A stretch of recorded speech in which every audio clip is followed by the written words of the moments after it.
Today we're going to show you how to make this amazingly simple scoring powder. To make our soft scrub, we'll be using a half cup of baking soda,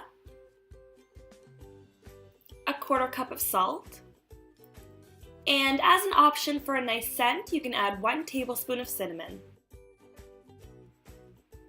Making the scoring powder couldn't be easier. All you're going to do is mix your salt and your cinnamon into your baking soda and gently mix everything together.